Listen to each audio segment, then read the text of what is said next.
¿Cuál es la tarea o de qué es lo que nosotros nos tenemos que preocupar en este tiempo? Ustedes saben que la palabra por ahí a veces nos incomoda, porque nos confronta, nos exhorta, nos hace ver las cosas no como nosotros queremos verlas, porque nosotros muy livianamente la acomodamos a nuestras necesidades y a nuestras justificaciones. Vamos a tratar de poder ver lo que el Señor quiere decirnos a través de esto que Él nos llama a ser sus colaboradores. Nosotros en este tiempo, y esto es un llamado para la iglesia, es un llamado para nuestra vida, todos podemos decir que vivimos en una sociedad muy compleja, vivimos y estamos en una sociedad muy convulsionada, donde tenemos una multiplicidad de alternativas. ¿Qué significa alternativas? De opciones, de cosas que nosotros podemos decidir. Opciones de cómo me puedo divertir. Es tanta la cantidad de opciones que hay, impresionante. Opciones de cómo puedo educar a mis hijos, dónde los puedo mandar. Opciones sobre cómo actuar. Pero dentro de esta multiplicidad de opciones, el hombre en estos últimos tiempos se ha visto abrumado por eso. ¿Y qué significa abrumado por eso? Ha sido vencido en cierta forma por esta multiplicidad de alternativas y opciones que tenemos para hacer. Yo puedo optar por la casa que quiero, por el auto que quiero, puedo optar por lo que me gusta. Tengo para decidir y optar de mil y una maneras, y ustedes me entienden. Quizás ahora no tengo los ejemplos más claros para decirlo, pero ustedes me entienden lo que yo estoy diciendo, ¿no? Esa multiplicidad de opciones de hacer esto, de hacer aquello, de comprar esto, de cómo me voy a vestir, de qué es lo que puedo comer, de a los lugares donde yo puedo ir. Pero en este pluralismo, en esta cantidad de alternativas que yo tengo, el hombre ha perdido las convicciones. O sea, no está convencido de algunas cosas que son muy importantes. Y no solo ha perdido las convicciones, sino que también ha perdido el sentido o la cordura, diría yo, para poder establecer prioridades. Y el establecer prioridades es un problema que tenemos cada uno de nosotros. Y lo podemos ver en nuestro diario vivir, lo podemos ver en nuestra casa. Por ahí le damos importancia a cosas que deberían ser secundarias y decidimos vivir de una manera, se me ocurre.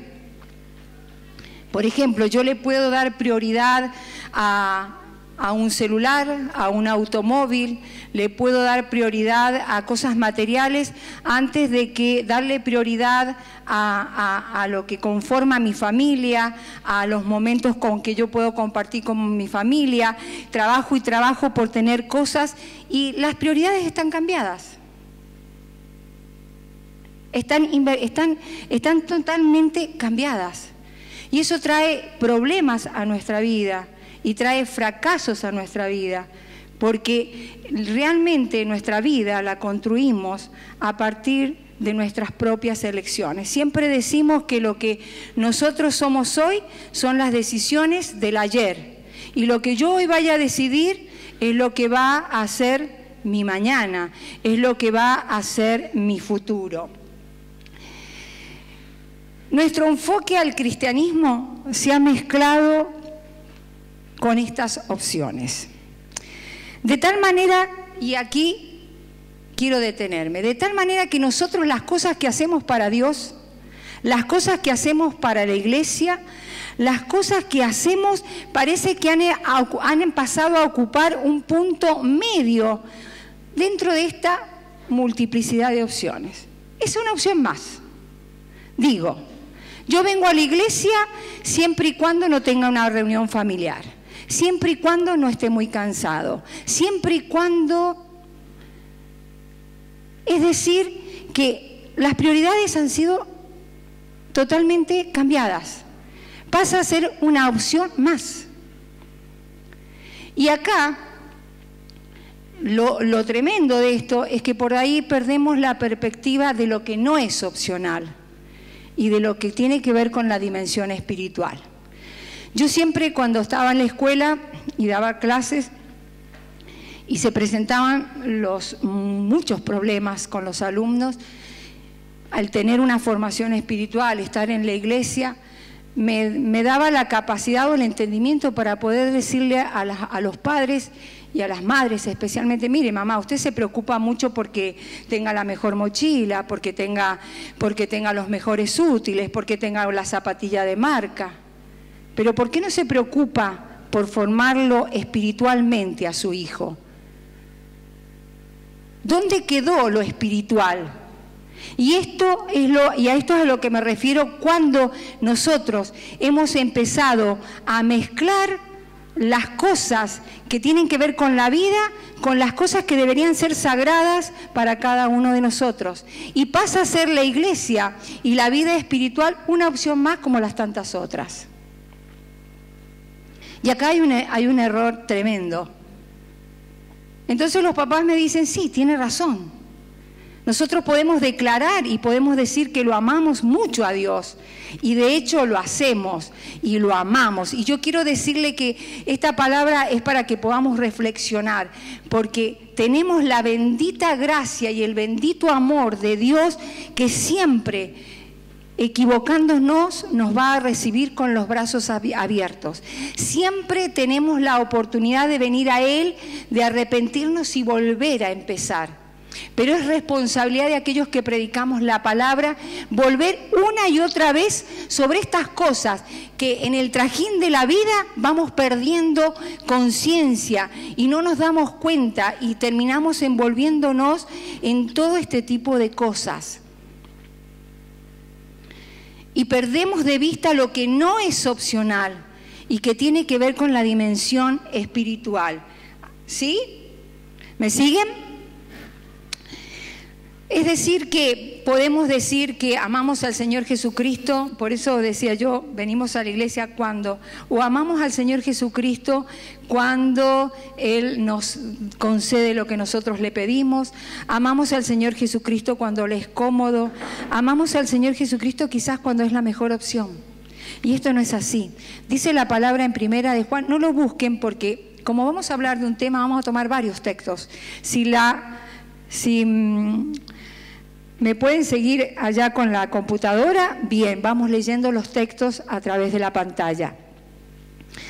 Dice, nosotros en Primera de Juan 4:19, nosotros le amamos a Él porque Él nos amó primero. Y realmente nosotros hemos hablado y sabemos que no hay amor más sublime que el amor del Señor Jesús. No hay cosa más maravillosa que lo que el Señor hizo en la cruz por cada uno de nosotros. Él murió para rescatar nuestra vida, para darnos una nueva esperanza, un nuevo caminar, una nueva manera de ver las cosas. Es a través de la cruz y a través del poder de la cruz que nosotros podemos ir transformando nuestra vida. No hay equivalente, no hay nada que nosotros podamos hacer que pueda compararse al amor del Señor Jesús. No hay nada. Pero déjeme decirle que a veces inconscientemente nosotros abusamos de este amor. Por esto que decía recién, nosotros sabemos que podemos venir una y otra vez y que el Señor Jesús siempre nos va a recibir con los brazos abiertos. Y nos permitimos hacer cosas que no están acorde a la palabra, porque sabemos que el Señor nos permite una y otra vez volver hacia Él. Pero déjeme decirle que cuando a nosotros nos dejamos o hacemos las cosas por lo que sentimos y no por lo que debemos hacer, nuestra vida es un fracaso. Y esto sí que es tremendo. Y esto sí que es grave. Porque la mayoría de los que estamos aquí hemos llegado a la iglesia con vidas tocadas, con vidas donde podemos sentirnos cojos en muchas áreas de nuestra vida. O miento, todos, yo, todos ustedes hemos venido y hemos llegado a los pies de Cristo con una vida quizás no la mejor, donde le hemos permitido y hemos venido necesitados, pidiendo que el Señor nos ayude a cambiarla. Entonces, por ahí, el no tener integridad, el no tener principios en nuestra vida, o sea, es malo. No tiene sentido que yo diga, y ya vamos a ver lo que es la integridad, no tiene sentido que yo diga, el Señor puede sanar. No tiene sentido que yo diga, el Señor puede hacer milagros en mi vida. No tiene sentido decir, el Señor puede proveerme de un trabajo, el Señor puede hacer maravillas en mi casa, si yo no hago mi parte. Porque nosotros somos llamados a ser colaboradores de Dios. Es decir, que hay una parte que a mí me toca hacer, hay una parte que a usted le toca hacer. Y hay otra parte que le toca a Dios. Dios no va a hacer lo que a mí me toca. Y tampoco va a permitir que usted haga, que nosotros hagamos lo que a Él le toca. ¿Amén? Entonces tenemos que entender que esto de proclamar sus promesas, de proclamar sus cosas, se da en conjunto. Hay una parte que hago yo y hay una parte que hace el Señor. Y juntos conformamos ese todo que hace que las cosas sucedan a nuestro favor. Y tiene que ver con aquello que nosotros somos, con aquello que nosotros decidimos hacer. ¿Amén? Bien. Ahora, ¿qué es lo que tenemos que aprender? Como les decía al principio, hacer nosotros nuestra parte. Yo pensé, y en un primer momento, cuando llegué a las cosas del Señor, sentía que todas las bendiciones eran para mi vida, que todo lo que Dios había prometido era para mi vida, y en realidad lo viví así y lo sigo creyendo así. Pero me di cuenta que para transformarme en esa persona espiritual, que para transformarme en eso a lo cual he sido llamado, no era fácil, y no es fácil, y no va a ser fácil. Porque no solamente podemos recibir lo bueno de Dios, nosotros también recibimos lo difícil de Dios. Y Dios no nos regala nada, porque como pasa en el mundo secular, nada de lo que viene de arriba se valora, nada de lo que nos se regala se valora, lo que cuesta, lo que duele, eso es lo que nosotros valoramos, en verdad. ¿Sí o no? ¿Sí o no? Bien, entonces me di cuenta de eso, de que no es fácil, de que es difícil, porque muchas veces tengo ganas de hacer cosas que no tienen que ver con lo que Dios me pide. No tiene que ver con lo que Dios me pide. Y usted me va a decir, bueno, pero nosotros no somos perfectos.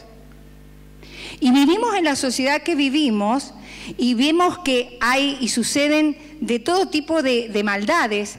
Vemos que matan, vemos que roban, vemos la maldad propagarse por todos lados y escuchamos el noticiero y decimos, pero qué barbaridad, ¿cómo puede ser esto? ¿Cómo esa madre puede hacer esto? ¿Cómo este hombre puede? ¿Pero qué hace la justicia? Y si bien no somos perfectos, yo tengo una parte en todo esto. Y esa parte solamente la puedo hacer yo. El Señor nos llama un cuerpo en Cristo. El Señor nos llama a ser partes de ese cuerpo en Cristo. Yo hago mi parte. Usted hace su parte. Usted hace su otra parte.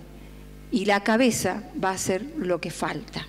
Y la cabeza va a hacer lo que nosotros no podemos hacer. Pero nos vivimos quejando y vivimos diciendo, de la maldad que hay en el mundo, pero sin embargo, a la hora de proceder, sin embargo, a la hora de las múltiples opciones que tenemos en la vida, no solamente de decidir qué auto quiero, qué casa quiero, sino de decidir cómo me quiero comportar, quizás decido equivocadamente. Se me venía, esta semana no ha sido fácil para mí, y no ha sido fácil por varias razones.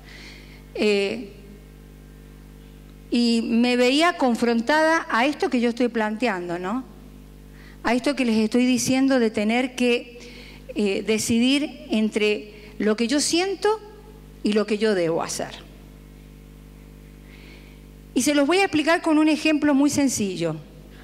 Yo el año pasado choqué sin darme cuenta, por salir apurada de la escuela, tenía que ir a una reunión con la supervisora y choqué, como mi camioneta es alta y el piso está desnivelado, hice marcha atrás y no vi un auto que estaba colocado detrás mío. No lo vi y choqué.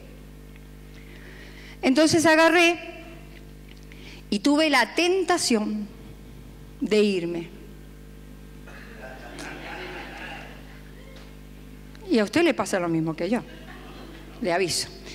Tuve la tentación de irme, porque a esa situación, y todos los días vamos a estar frente a estas situaciones. Dije no, me volví. Justo había un ofrecimiento de un cargo de educación física. Entonces llegué, le digo, he chocado a tal auto. Sale la chica, le digo, bueno, yo me tengo que ir, dame tus datos. Bueno, me dio los datos, me voy a mi casa, me voy a la supervisión, después me voy a mi casa. Pero antes que nada, digo, voy a pasar por la policía y voy a preguntar, de Fray Luis Beltrán, y voy a preguntar qué es lo que tengo que hacer en este caso. Me dijeron que tenía que ir a dirección de tránsito, etc. La llamo a esta chica, y esta chica me dice, bueno, mira, ¿te parece que nos juntemos la semana que viene? Bueno, y vamos los dos a hacer la denuncia. A los días me llama por teléfono y me dice, yo no tengo el seguro. ¿Vos me esperás? ¿Qué podría haber dicho yo? Yo ahora, cuando fui a pagar la multa, me enteré que por no tener el seguro, ella hubiera tenido que pagar 8.000 pesos. Entonces yo le dije a ella, te espero. La esperé, pasó como un mes y después fuimos a hacer la denuncia. Yo no sabía que me iban a cobrar una multa, voy a ser sincero. Pero yo tenía que decidir qué hacía. Podría haberle dicho, mira, perdóname, no te espero. Pero yo sabía que la culpa había sido mía. Agarré y fuimos a hacer la denuncia. Bueno, yo me quedé tranquila. El otro día me llegó una carta documento, no sé si es carta documento, donde me llaman y me dicen que me dan el plazo de 10 días para pagar la multa, donde se me declara culpable. 1.300 y algo, 1.400 pesos. Bueno, agarré y la fui a pagar. Y ahí me entero, y cuando yo cuento esto, porque justo hay un papá que conozco de haber sido directora de su hija, me cuenta y me dice, pero ¿usted qué es lo que se quiere, ganar el cielo? Y yo dije, a ver, esto es muy sencillo, pero todos los días de nuestra vida nos vamos a ver ante situaciones en que vamos a tener que decidir qué hacer, qué es lo correcto. Yo no puedo decir que no tengo esta lucha y que la voy a tener hasta el día que me muere. Y yo lo puedo reconocer esto, pero también puedo reconocer que en la medida en que me ejercito en esta integridad, en esto que tiene que ver con hacer lo que Dios me pide que yo haga, yo me fortalezco y puedo tomar las decisiones correctas en el momento correcto. ¿Amén? Tengo un profesor. Y si tuviéramos que hacer una prueba de integridad, y me estoy salteando todo, si tuviéramos que hacer una prueba de integridad, yo les puedo decir que no es que yo conté este ejemplo, pero no es porque yo no tenga estas luchas, no es porque yo sea más íntegra que ustedes o porque yo sea más espiritual que ustedes. Yo les quiero decir que ustedes y yo todos los días vamos a tener estas luchas, pero depende y tomamos la decisión nosotros decidir qué es lo que vamos a hacer. Usted va al almacén o usted le pagan y le dan vuelto de más y usted dice, gloria a Dios, aleluya, cómo el Señor me ha bendecido, o usted agarra el dinero y se lo devuelve. Y eso nos pasa y nos vemos tentadas en mi trabajo. Yo, voy a dar de mi ejemplo. Yo en mi trabajo tengo en la jornada extendida un tiempo extra donde yo puedo decidir o ir a las aulas o ponerme a hacer algún trabajo de dirección o ponerme a ver internet y a navegar por internet. Pero yo sé que hay alguien que me está mirando. Yo sé que el Señor está conmigo donde quiera que yo vaya. Y recién veíamos ese video y yo decía, Señor, vos estás conmigo. Ahora, en este mismo momento, vos me estás mirando. Él lo está mirando en todo momento. Tengo un profesor de educación física que yo le digo, así, salgo y le digo así. Cuando quiero acordar, profesor de educación física, está con el celular. Cuando no lo veo en el patio, está en la cocina. Cuando no, a ver, y creemos que integridad tiene que ver con algo mucho más importante, pero son las pequeñas cosas, estas decisiones de todos los días, lo que hacen y forman mi carácter. Es hacer lo que yo quiero, es hacer lo que Dios dice que debo hacer, lo que hace que mi vida sea fructífera. ¿Amén? ¿O no le pasa a usted esto? ¿Les pasa? Amén. Bueno, estamos viendo qué es lo que debemos hacer. ¿Qué es lo que es la integridad? La integridad es, miren, el diccionario dice que la integridad es algo que tiene que ver a ver, ¿cómo? Esperen que me olvidé me acuerdo del otro significado, pero no. Tiene que ver con déjenme que lo voy a leer. Dice que es el estado, ahí está, es el estado de estar completo, no dividido. O sea que integridad significa que yo no tengo, a ver, yo lo voy a decir de otra manera, no tengo pensamientos contradictorios, no estoy dividida. O sea que cuando yo hablo, mis palabras coinciden con lo que yo hago. Pero también es un conjunto de valores que no aminora, que rehúsa ser menor de esa norma, que rehúsa bajarse de ese nivel. Si yo hubiera accedido y si yo hubiera hecho lo que sentía ganas de hacer, de mandarme cambiar, o de no haberme hecho cargo porque no tenía seguro, si yo hubiera hecho eso, yo hubiera bajado y hubiera aminorado de ese conjunto de normas.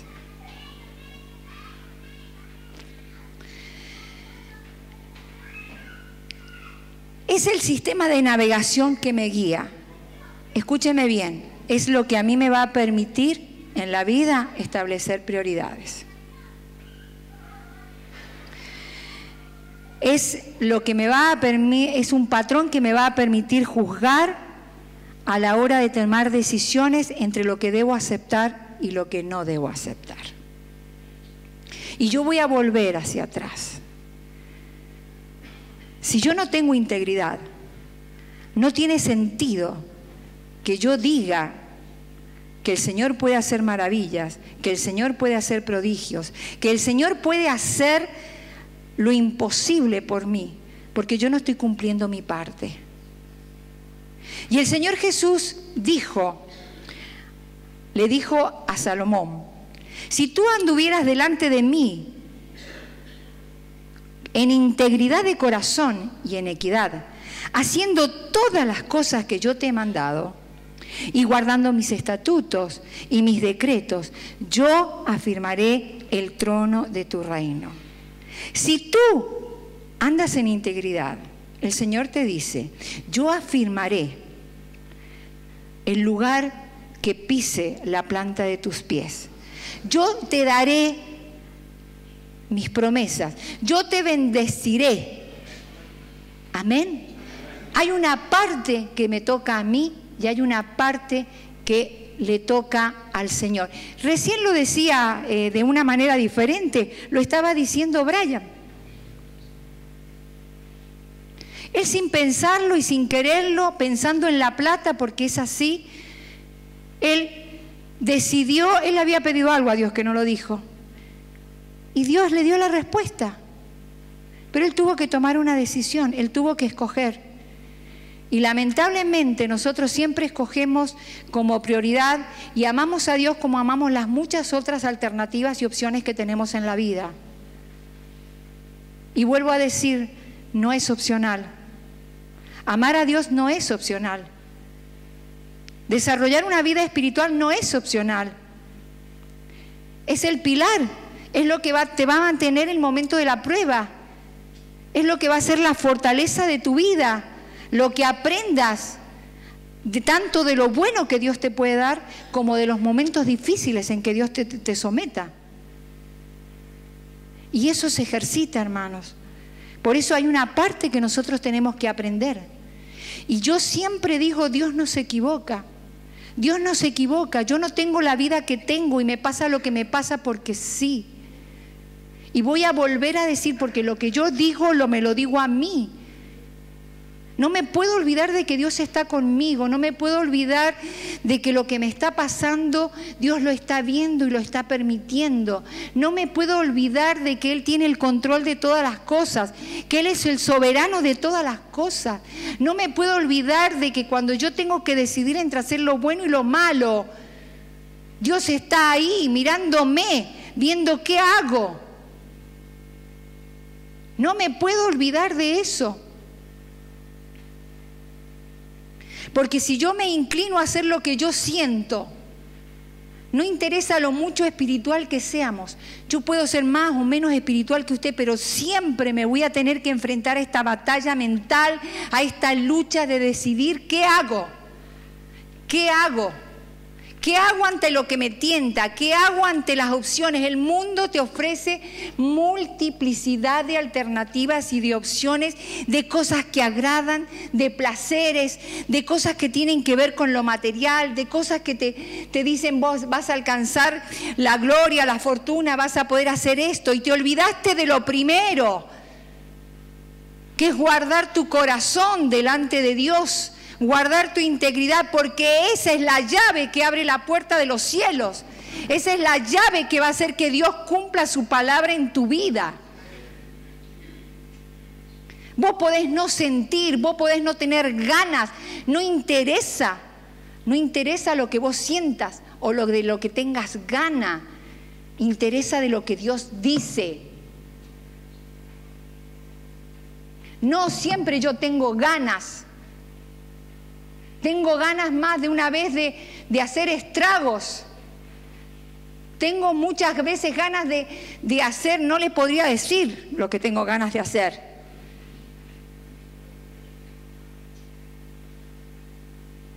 Tiene que ver con rebeldías, tienen que ver con enojos, tienen que ver con aquellas cosas que nos provocan aún a nosotros a ira, a decir ya estoy cansada, ya no quiero más esto, ya me tiene aquello, ya me tiene... Y sin embargo, tengo que volver al centro, tengo que volver a la fuente, tengo que decidir qué hago.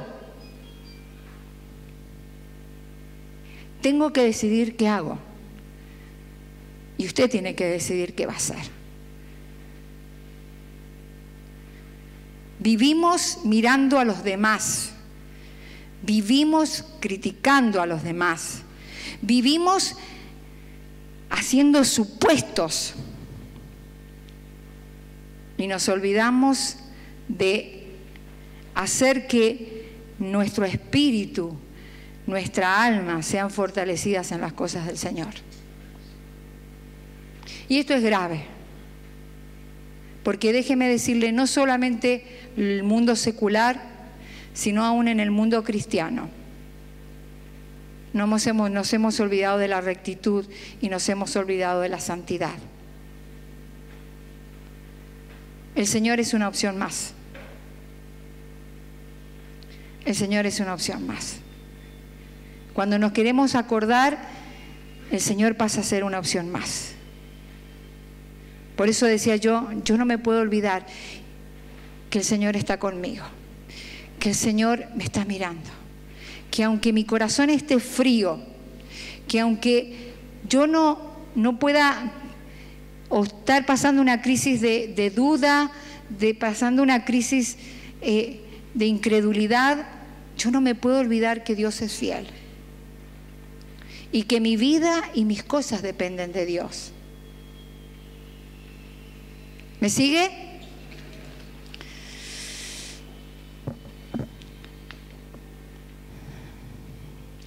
A veces, y esto es algo que lo estoy leyendo, pero que puedo decir que bien lo aprendí, como se los decía recién. No siempre vamos a hacer lo que sentimos, no siempre vamos a hacer lo que nos gustaría hacer. No vamos a hacer lo que deberíamos hacer. Por ahí hacemos las cosas que sentimos. Pero el hacer lo que yo debo hacer,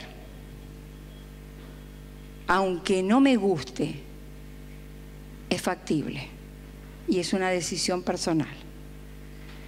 Y cuando nosotros tomamos la decisión correcta y hacemos lo correcto en obediencia a Dios, Dios nos desborda sin darnos cuenta con un montón de cosas. Es como que Dios nos alcanza con su amor. Y Dios nos muestra a través de ese acto de obediencia en el que sabe que hemos doblegado nuestra alma, nuestro corazón, en que hemos sujetado con cadenas nuestras pasiones, en que hemos reprendido nuestros pensamientos. En ese momento el Señor comienza a traer sobre nuestra vida algo que tiene que ver con su paz y que tiene que ver con sus bendiciones. Y el practicarlo una y otra vez nos lleva a tener una actitud, o sea, la actitud de poder cada vez que yo tenga que hacer eso, hacerlo cada vez mejor. Y después que hacemos eso, que es lo correcto, nos sentimos bien. ¿A usted no le pasa que cuando hace lo que Dios quiere, usted se siente bien? ¿A usted no le pasa que la mayoría de las veces le cuesta hacer lo correcto? ¿Le pasa? ¿No todos los días usted tiene esas luchas o son mis luchas? Pero Dios es bueno y Dios nos fortalece para poder obedecerlo y Dios nos fortalece para poder hacer su voluntad. Fíjense lo que dice la palabra. Dice en Hebreos 12:11, en verdad que ninguna disciplina al presente parece ser causa de gozo, sino de tristeza. Pero después, dice, ¿pero qué? Pero después da fruto apacible de justicia a los que en ella han sido ejercitados. Entonces, esto tiene que ver con que nosotros decidimos vivir de una manera, decidimos actuar de una manera. Hay gente que, y no quiero tocar a nadie con esto, con lo que voy a decir, hay gente que hace lo que quiere, que no le importa lo que digan los demás. Yo soy mi autoridad, yo soy el que decido, yo hago lo que dice, sigo el lema del mundo, hacer lo que a mí me gusta. Si se siente bien, hágalo, total, no importa. Voy a comer todo lo que se me da la gana, voy a hacer todas las chastrinadas que se me da la gana. Voy a trabajar hasta no dar más, porque quiero tener más. Voy a agotar mi mente, no voy a tener tiempo para nada, no voy a dormir para nada. Voy a hacer, pero después, el después va a llegar. El después va a llegar y con los años usted va a ver que en ese después su cuerpo le va a pasar factura, que su familia le va a pasar factura, que el tiempo que no dedicó porque trabajó y trabajó y trabajó y trabajó, le va a pasar factura. Y las cosas que eran importantes no las tuvo como importantes. Entonces el después llega. ¿Y por qué dice la disciplina? Porque hay que autodisciplinarse. Porque hay que ponerse límites, porque la sociedad que tenemos, el problema que tiene nuestra sociedad es que no tiene límites. No hay límites para nada, no hay valores para nada. Yo hago lo que quiero, como decía recién, yo hago lo que me gusta. ¿Qué me importa lo que digan los demás? Si mientras yo me sienta bien, yo lo voy a hacer. Hemos cambiado los principios de Dios por los principios de Satanás. Y no nos damos cuenta porque creemos que no está tan malo lo que hacemos. No es tan malo. Y déjeme decirle que si hay algún parámetro en nuestra vida con la cual nos tenemos que medir, es la palabra de Dios. ¿Saben qué? No es tan malo ponerse a ver internet mientras yo estoy trabajando. No es tan malo por ahí hacer una mentirita. No es tan malo por ahí hacer lo que me gusta. No es tan malo. ¿Por qué va a ser malo si todo el mundo lo hace?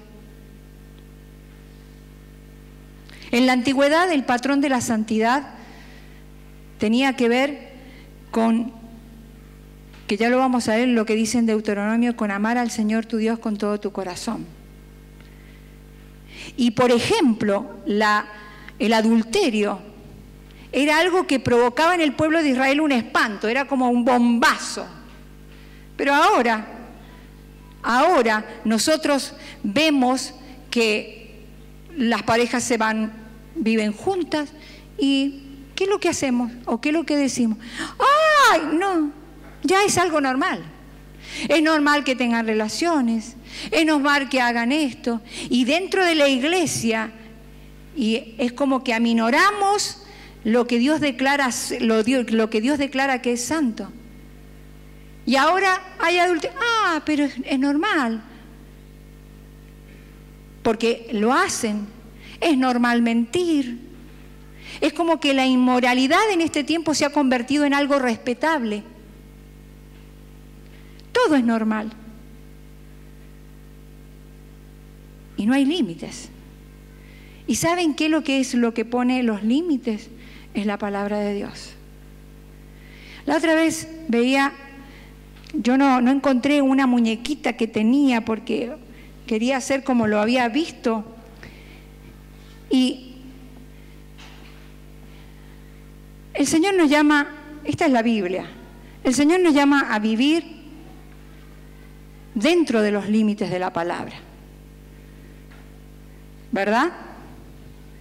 El Señor nos llama a vivir. Cuando nosotros vivimos dentro de los límites de la palabra, pongamos que yo estoy acá, que ese es usted, yo puedo vivir confiado, yo puedo estar seguro, yo sé que el Señor peleará la batalla por mí, yo sé que el Señor me defenderá de mis enemigos, yo sé que el Señor me protegerá mis finanzas, yo sé que aunque tenga que esperar mis bendiciones van a venir, yo sé porque estoy dentro del límite de la palabra. Y nos vamos de fuera del límite de la palabra, nos salimos de esto que es la palabra, me muevo y empezamos otra vez a decaer. Y empezamos otra vez a caer en nuestras propias decisiones, no en lo que es correcto, sino en lo que yo quiero, y hago lo que a mí me gusta. Y después las cosas me van mal, mis hijos me tratan mal, se me van de la casa, tengo problemas en mi matrimonio, no me va bien en el trabajo, y vuelvo otra vez acá. Para que el Señor haga y me devuelva y haga lo que yo necesito que haga. Y decía la persona que estaba hablando de esto y que daba este ejemplo, que no es mío, pero que me pareció tan bueno, que Dios no es un médico de emergencia. No es un médico que yo lo voy a buscar cada vez que a mí se me da la gana y cuando yo me salgo de acá. Porque cuando yo me salgo de acá es cuando yo empiezo a vivir bajo mi voluntad y bajo mis decisiones. El Señor me dice, que yo puedo estar confiado mientras yo me mantenga en la palabra, mientras yo esté en los límites, porque esta es mi cobertura. Todo lo que está acá es vida para mí. Pero cuando yo me salgo, vuelvo a caer, vuelvo a fallar, vuelvo a equivocarme. Acá me puedo fallar, me puedo equivocar, pero el Señor me levanta, el Señor me fortalece, el Señor está conmigo y yo tengo la seguridad y la certeza que vaya, donde quiera, cualquiera sea la circunstancia, el Señor me va a levantar y el Señor me va a sacar adelante. Tengo la certeza porque mi parte la estoy haciendo, porque yo estoy trabajando a la par de Dios. Porque me estoy esforzando por guardar mi corazón, porque me estoy esforzando por tomar las decisiones correctas, porque estoy priorizando lo que es primero, lo que no es opcional. Entonces debemos tomar decisiones. ¿Qué es lo que queremos? Porque si hacemos lo que sentimos, nuestra vida es un fracaso y de hecho nuestras vidas no son las mejores.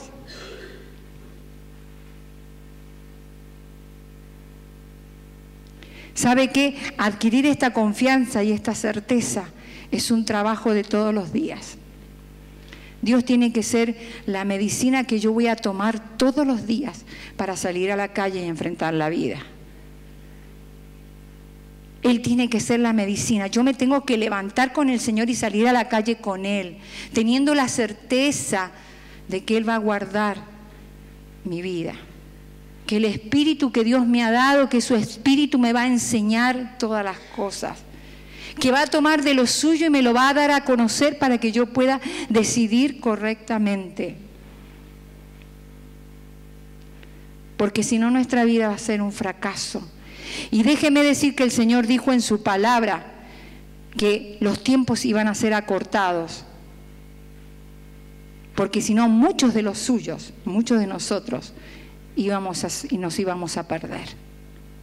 Es decir, que yo me tengo que ceñir, yo me tengo que agarrar de esto y esforzarme, no importa lo que cueste, en seguir la palabra. Porque tenemos ojos para ver y tenemos entendimiento y podemos ver lo que es nuestra vida fuera de las cosas del Señor y lo que es nuestra vida en las cosas del Señor. Tantas veces hemos predicado, busca primero el reino de Dios y su justicia y todas las demás cosas serán añadidas. ¿O acaso usted no sabe que el Señor sabe cuáles son los anhelos de su corazón? Claro que lo sabe. Él sabe que usted quiere tener su casa. Él sabe que usted quiere tener su dinero para ir a darse un momento de diversión. Él sabe que usted quiere comprarse una ropa que anhela. Él sabe que usted quiere un montón de cosas. Pero comience desde el principio. Sea ordenado, no hay forma de establecer prioridades y de juzgar santamente y corduramente y sabiamente en nuestra vida si no tenemos a Dios. No hay forma, y de hecho mire el mundo y usted se va a dar cuenta, y cuando escuche que el mundo se está viniendo abajo, usted apóyese en el Señor, porque su mundo está protegido por el Señor. Usted haga lo que a usted le toca y lo demás déjeselo a Dios. Dice la palabra en Deuteronomio: amarás a Jehová tu Dios de todo tu corazón y de toda tu alma y con todas tus fuerzas. Y Deuteronomio 10:12 dice: ahora pues, Israel, ¿qué pide Jehová tu Dios de ti? ¿Qué pide de su iglesia? ¿Qué pide de cada uno de nosotros? Sino que temas a Jehová tu Dios, que andes en todos sus caminos, que lo ames.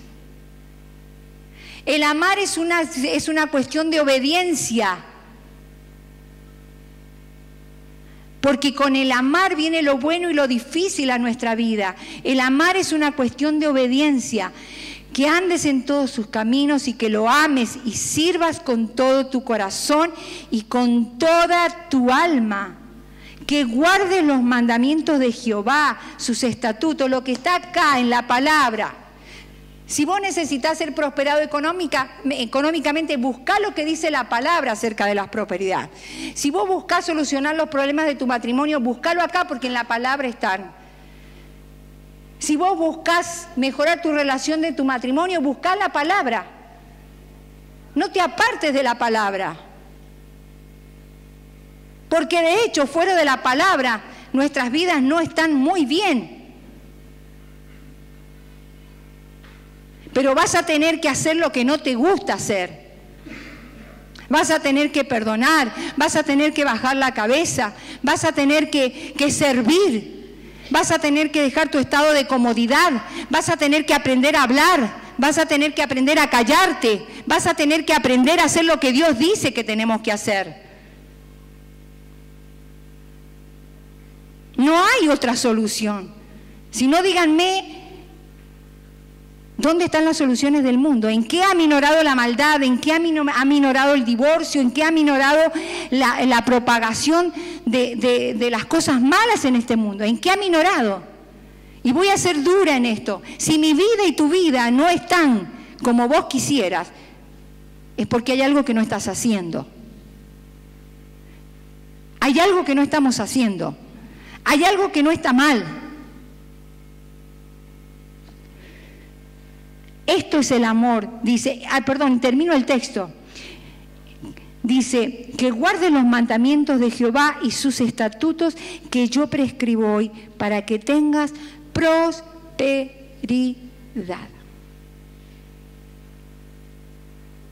¿Qué significa que me voy a llenar de dinero? Para que tengas prosperidad, para que todo lo que hagas resulte en bien, para que todo lo que hagas prospere. El árbol malo no da fruto, da fruto malo. El árbol malo da fruto malo. Y eso tiene que ver porque la raíz está mala. Si mi vida no tiene el fruto que tiene que tener, y si en mi vida las cosas que provoco no son las mejores, si en mi vida lo que sucede no es lo mejor, es porque hay algo malo que está en mí. Es tiempo que dejemos de mirar a los demás y culparlo a los demás. ¿Vieron aquellos que tienen mal carácter y se encargan de decirle, porque vos me haces enojar, porque vos me provocás a esto, porque vos haces que me llene de ira? Estamos acostumbrados a razonar contra la verdad. Estamos acostumbrados a razonar contra lo que la palabra dice. No nos amoldamos a la palabra, nos justificamos. Siempre tenemos un justificativo, como decía recién, porque todo el mundo lo hace, porque yo tengo la razón, porque tiene que cambiar el otro. Siempre tenemos justificativos. Y no hay justificativos para Dios. Para Dios lo único que hay es nuestra obediencia. Para Dios lo único que vale y lo que bendice es nuestro deseo de cambiar nuestras vidas. Es nuestro deseo de cambiar nuestro corazón. Es nuestro deseo de poder creerle y saber que Él no va a fallar. Que vos y yo me puedo equivocar, que me puedo caer una y otra vez y voy a venir y el Señor me va a esperar una y otra vez.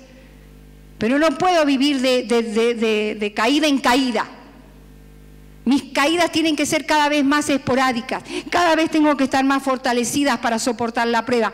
Cada vez tengo que tener más sabiduría para que cuando venga el momento malo sepa cómo actuar, sepa qué es lo que voy a hacer. Y depende de usted, hermano, y depende de mí. Depende que como cuerpo en Cristo hagamos lo que tenemos que hacer. Dependemos totalmente de eso. Quizás esta palabra es incómoda para muchos. Quizás muchos no hagan y puedan decir, no, yo me esfuerzo y estoy en ese camino. Quizás otros no. Pero no tenemos que caer tampoco, déjeme decirle, porque yo, si hay algo que, y esto lo digo por testimonio propio, no busco engañarme a mí misma. Yo no me trato de justificar. Yo sí, no sé, soy en eso terrible. Y por ahí compartía con un hermano, no sé si, no es que sea legalista, no es que sea religiosa, pero es como que no me permito algunas cosas. Y eso me duele y eso para mí es dificultoso. Y va a ser dificultoso para su vida. ¿Sabe por qué? Porque la gente no lo va a entender, no lo va a comprender. Le va a decir que usted es un religioso, que usted es un legalista, que usted es esto, que usted es un anticuado. Es difícil vivir y hacer prevalecer los principios y los valores que tenemos, porque el mundo no nos comprende. Va a haber gente que le va a decir, usted ya no está en la época de ley. Sí, estamos en la época de la gracia, pero no para pecar. La gracia nos ha sido dado para capacitarnos, para ejercitarnos a hacer lo que Él quiere que hagamos. Es un regalo de Dios, es la promesa de Dios que vos lo vas a lograr, que si vos creés, si vos te apoyás en Él, lo vas a lograr. Por eso es una palabra incómoda. Y muchos hacen teología de la indulgencia, distorsionando, torciendo lo que es lo que tiene que ver con la eternidad. Yo proclamo y digo que Dios va a hacer esto en mi vida y hago lo que se me da la gana. Déjeme decirle que no va a pasar nada. Y los que predicamos la palabra estamos llamados para decir no solamente que todo lo puedo en Cristo que me fortalece, sino para decir cuál es nuestro lugar en esto, cuál es nuestra responsabilidad en esto. A mí me encanta hablar de las promesas de Dios, pero tengo que caminar por ahí, tengo que, no sé cómo decirle, tengo que sufrir mucho por ahí para cambiar mi vida, para doblegar mis instintos, mi carnalidad. No es fácil. No puedo llamar. Mire, hay un texto que no lo leí en Isaías 5. Mire lo que dice. En Isaías 5, mire lo que dice la palabra. Dice: ay de los que a lo malo dicen bueno. Ay de los que a los malos dicen bueno y a lo bueno malo, que hacen de la luz las tinieblas y de las tinieblas a la luz. Y vivimos en estos tiempos en que la gente dice bueno a las cosas que Dios dice mala. Iglesia, hermanos, Viviana, tenemos que ceñirnos a la palabra. Esto es lo que las va a levantar. Esto es lo que va a decir, como cantamos las canciones, va a hacer que nuestros brazos se extiendan y volemos como las águilas. Esto va a hacer que nosotros podamos ver las promesas de Dios. Esto va a hacer que nosotros podamos mirar a nuestros hijos y podamos construir una familia dentro de aquello que anhelamos tanto. No se conforme con lo que es, con lo que tiene. No se conforme, luche, porque tiene la promesa de Dios, que Él va a pelear a su lado, que Él va a pelear la batalla por usted. No se conforme a llamar lo malo bueno. No se conforme a decir que todo el mundo lo hace. No se engañe, porque nos engañamos a nosotros mismos, nos mentimos a nosotros mismos, nos justificamos. Saque la justificación de su vida. Y a la hora de mirarse y a la hora de evaluarse, mírese a través de lo que dice la palabra de Dios. Y no va a ser legalista, ni va a ser religioso, porque no significa que no se vaya a equivocar. ¿Amén? Significa que usted va a empezar a enderezar el camino y los cielos van a ser abiertos y el poder de Dios se va a manifestar en su vida. Y usted va a poder decirle a ese monte: quítate de aquí, y el monte se va a decir. Y usted va a poder poner sus manos y va a decir: Señor, en el nombre de Jesús, yo declaro sanidad para esta persona. Y lo puedo hacer con la certeza de que mi vida está alineada a la voluntad de Dios. Y cuando mi vida está alineada a la voluntad de Dios, las cosas suceden. ¿Amén? Póngase de pie.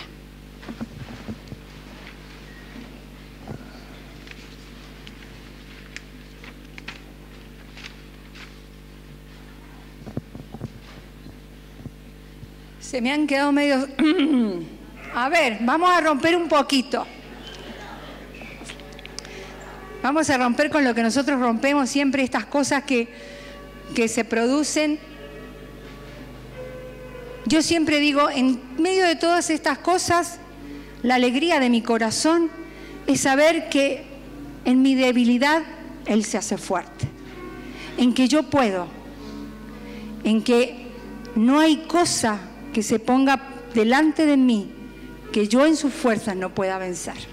Y esa es su alegría, que su amor es incondicional hacia cada uno de ustedes. Los ama con un amor incomparable. Y ese es ese amor el que restaura, el que levanta y el que nos da todos los días la oportunidad de empezar de nuevo. Amén. Bendiga a su hermano y dígale, vamos a empezar, vamos a esforzarnos, vamos a tratar de cumplir nuestro lugar en el cuerpo de Cristo.